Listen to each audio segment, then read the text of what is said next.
અત્યારે jail road છે, SSG હોસ્પિટલનો પાછળનો ભાગ, આ પાણી અત્યારે નીકળે છે તો અહીં આજુબાજુ બધાના ઘરમાં બી ખરાબ પાણી જશે. અહીંયાથી દર્દીઓ બધા જાય છે તો પાણીમાં જવું પડે.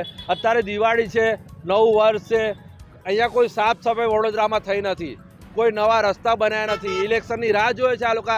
હવે અત્યારે વારે ઘડે પેલા આપણે આવ્યા એન્જિનિયર કહ્યું તો જોઈને જતા રહ્યા.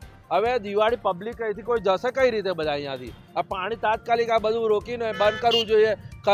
ડ્રેનેજનું આ તૂટી ગયું જો ગંદુ પાણી. હવે અહીંયા એસએસજીમાં બધા દર્દીઓ જશે, પબ્લિકને જવાનું હોય, નવું વર્ષ છે કાલે, તો આ કેટલી તકલીફ છે. તો આ કુંભકર્ણની નિંદ્રામાં સૂઈ ગયેલી ભાજપ સરકાર ને કોર્પોરેશન તાત્કાલિક વડોદરાની જાગે ને તાત્કાલિક આ સાફ સફાઈ કરાવે, પાણી બધું. કારણ કે અહીંયાથી પબ્લિકને બી હેરાનગતિ થાય છે, એસએસજીની પાછળનો ગેટ છે, દર્દીઓને પણ હેરાનગતિ થાય છે. કાલે નવું વર્ષ છે, નવું વર્ષ બધા પાણીમાં ચાલશે આવા ગંદા.